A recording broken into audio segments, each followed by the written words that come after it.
बेटा हम अब स्टार्ट कर रहे हैं introduction to three dimensional geometry. Hopes हो कि 11 चैप्टर कंप्लीट हो गया है, और अगर बेटा वहाँ से कोई डाउट रहता है तो आप मुझसे पर्सनली पूछ सकते हैं, अदरवाइज वी हैव कंप्लीटेड। अब नेक्स्ट नया जो चैप्टर है वो है introduction to three dimensional geometry. बेटा इसमें हमने पहले कार्टेशियन प्लेन पढ़ा हुआ है, और कार्टेशियन प्लेन में हमने एक्स वाई जो एक्सिस थी वो किसी भी कार्टेशियन प्लेन को 4 पार्ट्स में डिवाइड करती हैं, और उन 4 पार्ट्स को हम बोलते थे क्वाड्रेंट। अब थ्री डायमेंशनल ज्योमेट्री में क्या होगा, हमारे पास 3 कोऑर्डिनेट हो जाएंगे। जैसे उसमें हमारे पास जो कोऑर्डिनेट होता था ओनली एक्स वाई का होता था, अब हमारा जो कोऑर्डिनेट है वो 3 पॉइंट्स का बन जाएगा, एक्स वाई और जेड। अगर हम उसको रिप्रेजेंट करेंगे तो हमें 3D प्लेन की ज़रूरत पड़ेगी, और 3D प्लेन की ज़रूरत पड़ेगी तो हमारे पास एक्सिस भी 3 हो जाएंगी। तो ये देखिए बेटा किस टाइप से हमारी ये एक्सिस बन जाएंगी, एक्स वाई और जेड। ये तीनों एक्सिस म्यूचुअल परपेंडिकुलर होंगी, और जैसे ये म्यूचुअल परपेंडिकुलर होंगी तो ये किसी भी प्लेन को 8 पार्ट में डिवाइड करेंगी, और ईच पार्ट जो होगा वो क्या कहलाएगा इसमें, ऑक्टेंट।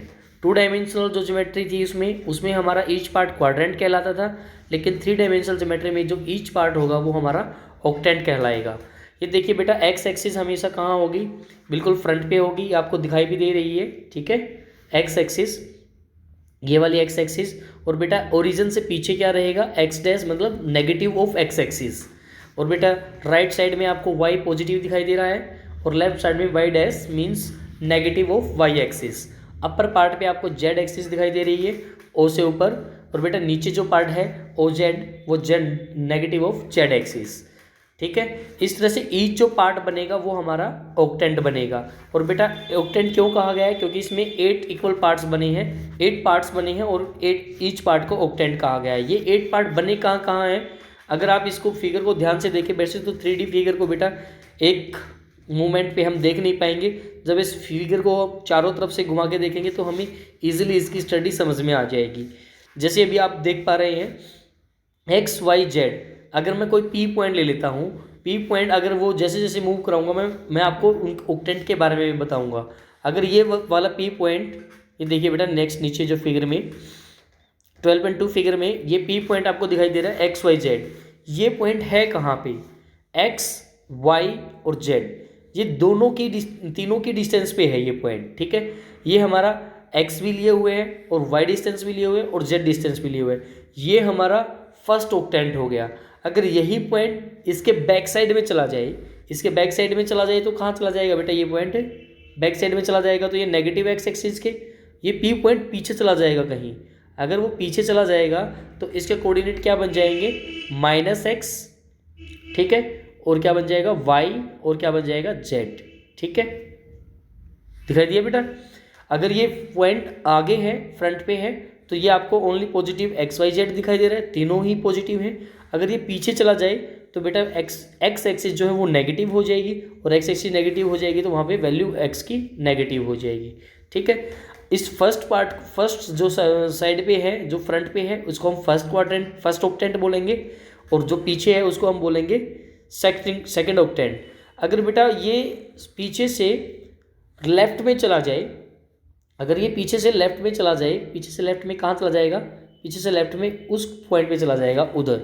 अगर उधर देखे बेटा वो एक्स भी माइनस में है, एक्स भी एक्स डैश है, और वाई भी वाई डैश है, तो उस केस में हमारे पास एक्स भी नेगेटिव हो जाएगा, और बेटा वाई भी नेगेटिव हो जाएगा, और जेड हम ओनली पॉजिटिव रहेगा, क्योंकि अपर डिस्टेंस पे है ये, तो जेड पॉजिटिव रहेगा।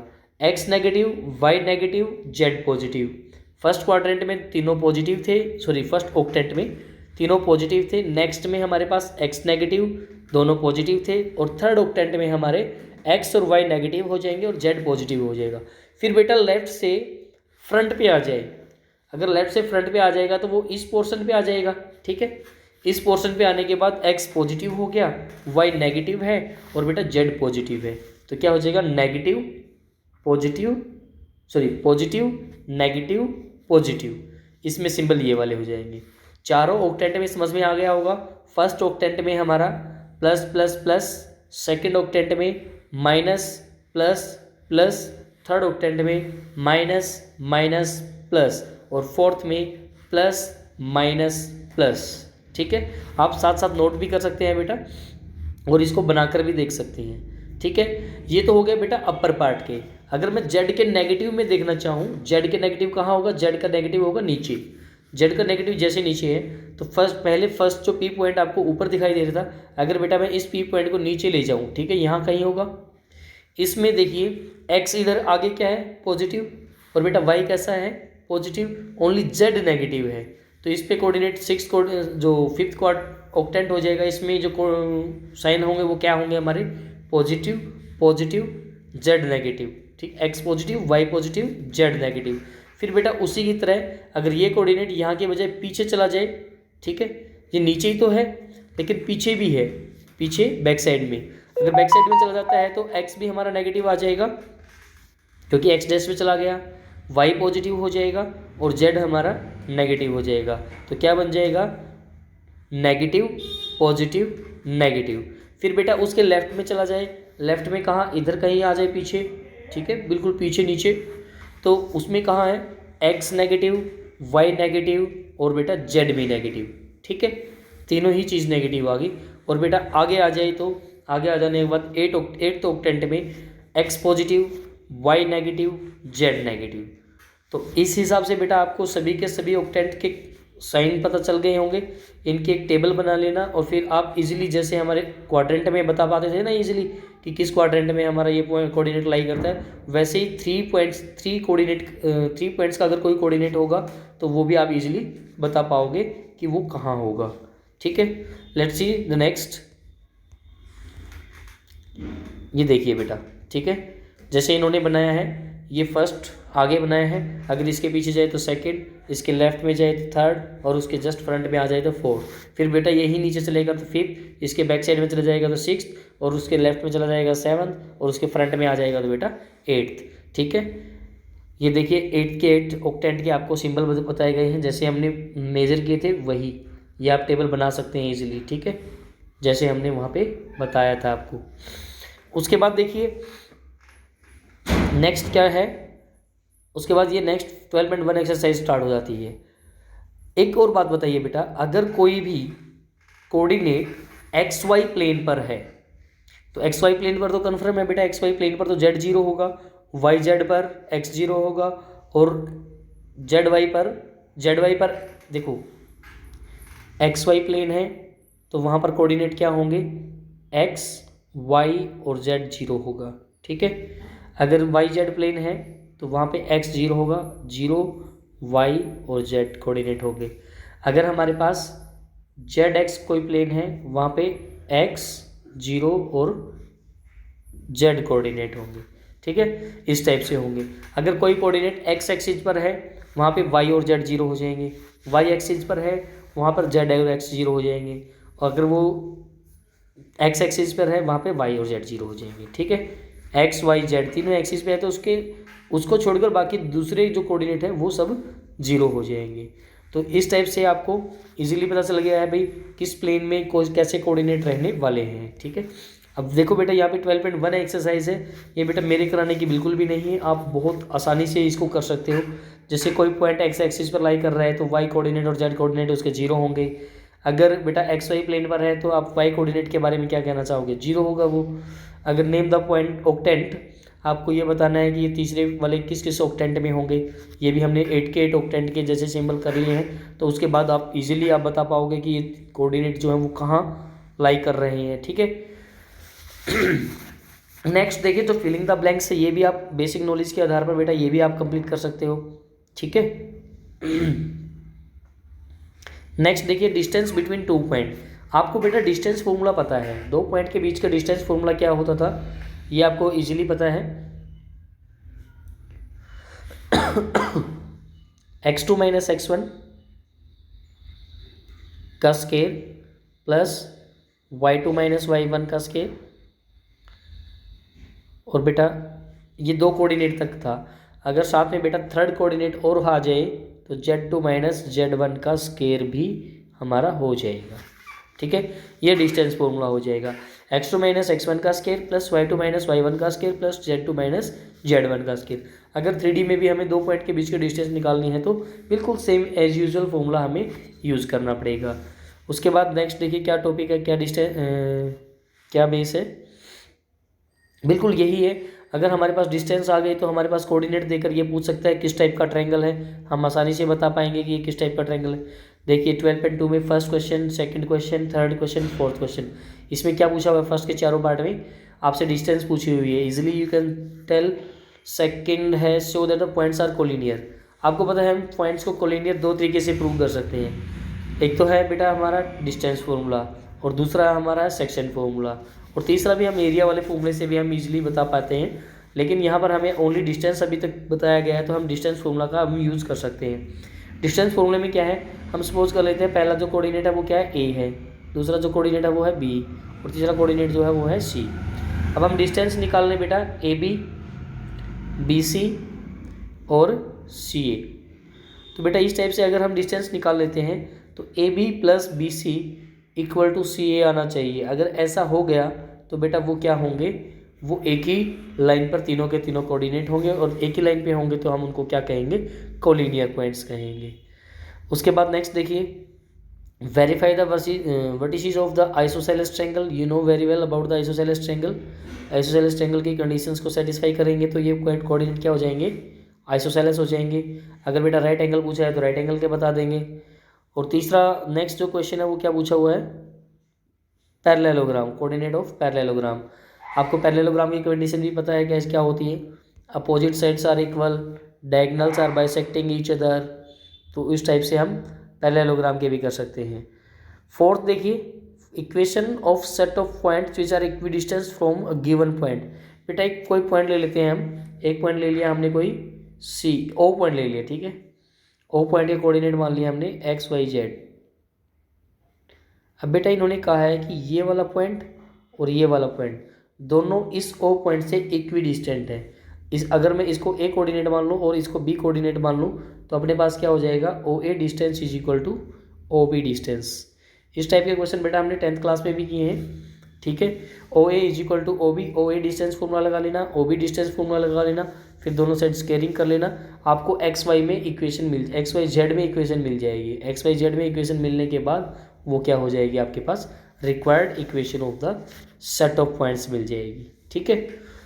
तो इस टाइप से बेटा हमारी 12.2 भी कंप्लीट हो जाती है। ये लास्ट क्वेश्चन रह गया। लास्ट क्वेश्चन देखिए क्या कह रहा है, equation of set of the which distance from this is 10। बिल्कुल सेम सिमिलर क्वेश्चन है क्वेश्चन नंबर 4 की तरह। उसमें तो बेटा इक्वल डिस्टेंस दे रखी थी, लेकिन इन्होंने क्या रखा है कि इन दोनों की जो डिस्टेंस है वो 10 के इक्वल है। सम ऑफ वो डिस्टेंस फाइंड सेट ऑफ, अच्छा पी कोई पॉइंट है, पी कोई पॉइंट है पी ए, ठीक है, plus P B equal to 10 दे रखा है। क्या आप यहाँ पर डिस्टेंस फॉर्मूला लगा सकते हैं, और डिस्टेंस फॉर्मूला लगाने के बाद उसको इक्वल टू 10 रख देना।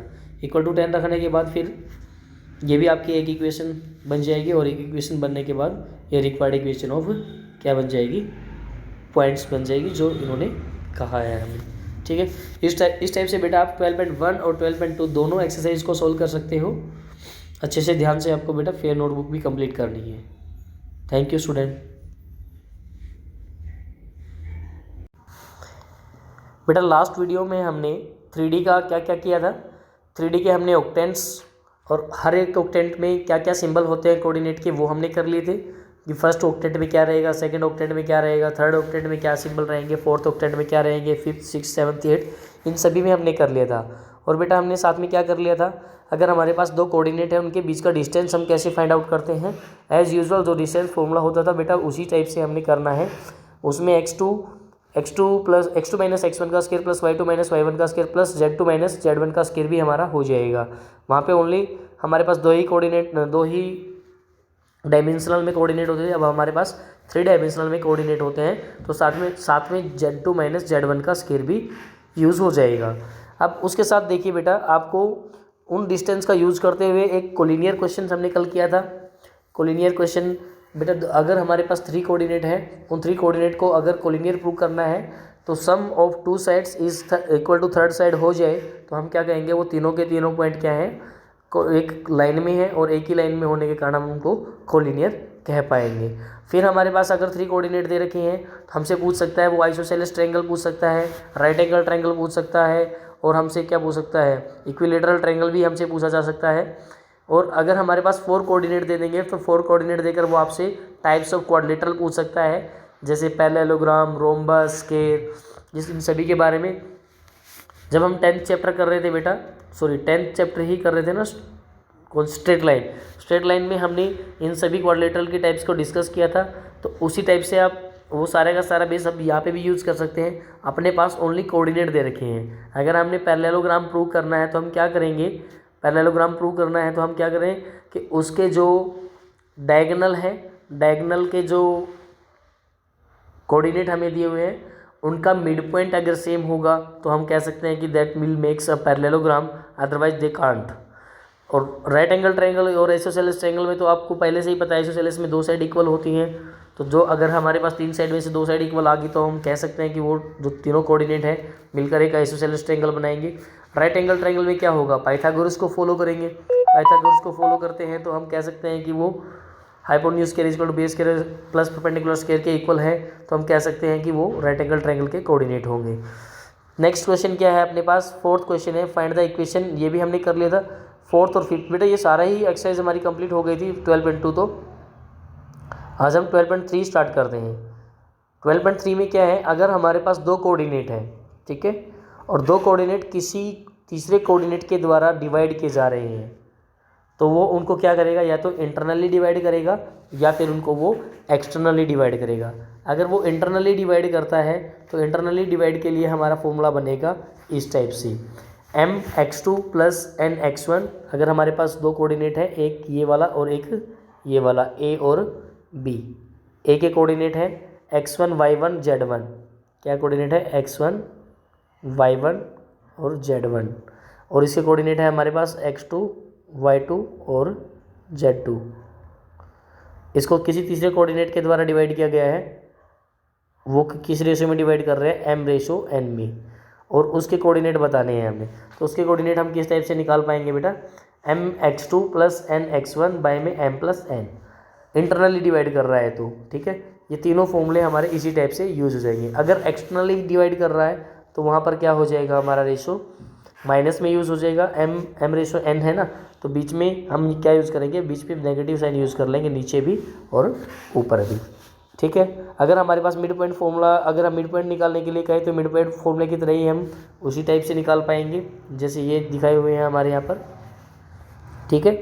बिल्कुल ईजी चैप्टर है बेटा, ये फ्री के नंबर देने वाला चैप्टर है। इसमें हमारे पास वही सेक्शन फार्मूला, वही हमारे पास डिस्टेंस फार्मूला, उसी टाइप से हमारे आइसोसेलेस स्केलन बताना, टाइप्स ऑफ क्वाड्रिलेटरल बताना, और इसी टाइप से। और फिर और क्या हमारे पास और क्या क्वेश्चन है, अगर हमारे पास कोऑर्डिनेट है तो 3D में, तो हमें बताना कि किस ऑक्टेंट में वो होगा। बस और कुछ ज़्यादा क्वेश्चन है नहीं इसमें, इसी टाइप से हमारे क्वेश्चन है। तो देखिए 12.3 हम स्टार्ट करते हैं। 12.3 में है क्या, find the coordinate of point which divides the line segment joining the points this in the ratio 2:3 internally और एक बार एक्सटर्नली। देखो बेटा फर्स्ट क्वेश्चन में आपके पास बहुत ही इजी क्या गिवन है, आपके पास 2 कोऑर्डिनेट गिवन है। क्या गिवन है, 2 कोऑर्डिनेट गिवन है, एक ये कोऑर्डिनेट गिवन है, एक ये वाला कोऑर्डिनेट गिवन है। इनको क्या कर रहा है, वो 2:3 रेशो में इंटरनली डिवाइड कर रहा है। इन दोनों को इंटरनली डिवाइड कर रहा है तो इंटरनली वाला फॉर्मूला यूज़ कर लेंगे जो अभी अभी पहले दिखाया था, और एक्सटर्नली में बेटा एक्सटर्नल वाला फॉर्मूला यूज़ कर लेंगे। बहुत ईजी क्वेश्चन है, आप अपने आप कर लोगे बेटा। नेक्स्ट देखिए सेकंड क्वेश्चन क्या है, given that PQR are collinear, find the ratio in which the Q divides PR। आपको क्या गिवन है, आपको बेटा PQR तीनों एक लाइन में दे रखे हैं। आपको P पॉइंट यहाँ दे रखा है, Q पॉइंट कोई यहाँ दे रखा है, और R पॉइंट आपको कोई यहाँ दे रखा है।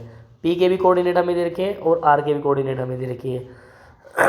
Q के कोऑर्डिनेट भी हमें गिवन है। अगर हमारे पास ये गिवन है तो हम इसका रेशो मान लेते हैं K/1। अगर ये रेशो मान लेते हैं तो कोई भी x का फॉर्मूला लगाए या y का लगाए या z का लगाए, लगाने के बाद हम k की वैल्यू निकाल सकते हैं। k की वैल्यू आने के बाद आपके पास क्या आ जाएगा, रेशो आ जाएगा। आपको रेशो ही तो फाइंड आउट करना था, तो सेकंड क्वेश्चन भी हो जाएगा। इस तरह के क्वेश्चन हम लास्ट ईयर भी कर चुके हैं। Next question third, find the ratio in which the YZ plane divide the line segment this. देखो यहाँ पर हमारे पास क्या है, कोऑर्डिनेट तो हमारे पास दे दिया, एक कोऑर्डिनेट हमें यहाँ दे दिया और एक कोऑर्डिनेट हमें यहाँ दे दिया, ठीक है। और वो किसके द्वारा डिवाइड है, वो YZ प्लेन के द्वारा डिवाइड है। अगर YZ प्लेन के द्वारा डिवाइड है तो यहाँ पर एक पॉइंट क्या होगा, एक पॉइंट x होगा जो x = 0 होगा। वाई कोऑर्डिनेट और जेड कोऑर्डिनेट के बारे में हमें पता ही नहीं है। तो हम एक्स वाला फॉर्मूला लगाकर हम क्या कर सकते हैं, इसका कंप्लीट आंसर निकाल सकते हैं। ये क्वेश्चन कराएं हम आपको। चलो इसका रेशो हम निकाल के आपको दिखा देते हैं किस टाइप से आप क्या करोगे, इसे निकालोगे। ठीक है, देखिए किस टाइप से निकालेंगे हम। एक बार स्टेटमेंट देख लेते हैं। स्टेटमेंट 12.3 में कहाँ थी वो, आपके पास ये स्टेटमेंट है। ठीक है, क्या स्टेटमेंट है आपके पास, कोऑर्डिनेट है -2 4 7। क्या है, -2 4 और 7। एक कोऑर्डिनेट है आपके पास ये, एक कोऑर्डिनेट आपके पास 3 -5 और 8। मान लीजिए ये दो कोऑर्डिनेट है और वो किसके द्वारा डिवाइड कर रहे हैं, k/1 में डिवाइड हो रहे हैं। और x कोऑर्डिनेट बेटा आपके पास क्या है 0, और y कोऑर्डिनेट आपको पता नहीं है, और z कोऑर्डिनेट भी आपको पता नहीं है। तो ये अगर k/1 में हमें डिवाइड कर रहा है तो हम x का फॉर्मूला लगा लें।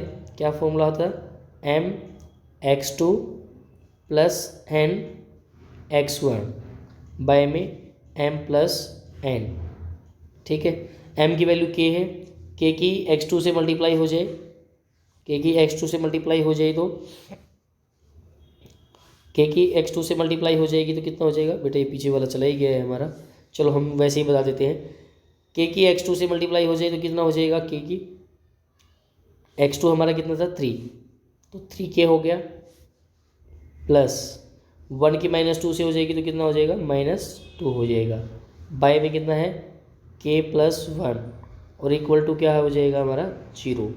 k+1 की 0 से मल्टीप्लाई हो जाएगी तो 0 हो जाएगा। यहाँ पे कितना हो गया 3k -2 = 0।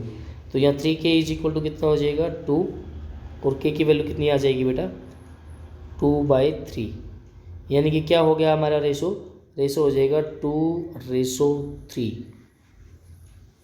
समझ में आया बेटा, इस टाइप से हम रेशो निकाल लेंगे। नेक्स्ट में क्या कह रहा है, सेक्शन फॉर्मूला का यूज करते हुए क्या करना है, हमने ABC को कोलिनियर दिखाना है। अगर हमने ABC को कोलिनियर दिखाना है तो B को आप क्या मान लो, B को एक AC का कोई पॉइंट मान लो कि ये कहीं बीच में पॉइंट है। ठीक है, तो इसमें x के हिसाब से भी आप क्या कर लो, रेशो निकाल लो, x की वैल्यू के अकॉर्डिंग भी, और y की वैल्यू के अकॉर्डिंग भी रेशो निकाल लो, और z की वैल्यू के अकॉर्डिंग भी रेशो निकाल लो। अगर तीनों ही केस में हमारा रेशो सेम आया तो हम क्या कह देंगे कि ये तीनों पॉइंट कोलिनियर है। अगर एक भी पॉइंट ने हमारा रेशो डिफरेंट दे दिया तो हम कह देंगे कि ये तीनों पॉइंट कोलिनियर नहीं है। अगर बेटा हमने शो करना होता है तो वो ऑलरेडी वो चीज़ होती है, बस हमें क्या करना होता है, वो दिखाना होता है, शो करना होता है कि ये है। 5th क्वेश्चन देखिए last, find the coordinate of the point which trisect the line segment, line joining the points P Q को ट्राइसेक्ट कर रहा है। अगर बेटा ट्राइसेक्ट कर रहा है तो आपको पता ही है कि कोई P पॉइंट है और ये है आपके पास Q पॉइंट है। तो ट्राइसेक्ट कर रहा है तो बीच में 3 हिस्से बनेंगे इसके। अगर 3 हिस्से अगर इसके इक्वल पार्ट बनते हैं तो पहले वाले का रेशो क्या बन जाएगा 1:2 बन जाएगा, और बाद वाले का क्या रेशो क्या बन जाएगा 2:1 बन जाएगा। अगर अपने पास इस तरह से ट्राइसेक्ट दिया हुआ है तो 1:2 और 2:1 आने के बाद कोऑर्डिनेट निकाल देंगे हम P और Q को लेकर। ठीक है, बहुत ही इजी क्वेश्चन था बेटा, कोई डिफिकल्टी नहीं थी। और इस टाइप से आपका बेटा 12th चैप्टर कंप्लीट हो गया है। तो 12th चैप्टर के साथ साथ बेटा इसके एग्जाम्पल भी आप स्टडी कर लेना, और एग्जाम्पल के साथ साथ आप इसके मिसलेनियस एक्सरसाइज भी कर लेना। उसके बाद हम लाइव क्लास में जाकर बच्चे आपको कोई भी डाउट रहता है तो हम वो वाला क्वेश्चंस आपका लाइव क्लास में सोल्व करते हैं। ठीक है, थैंक यू स्टूडेंट।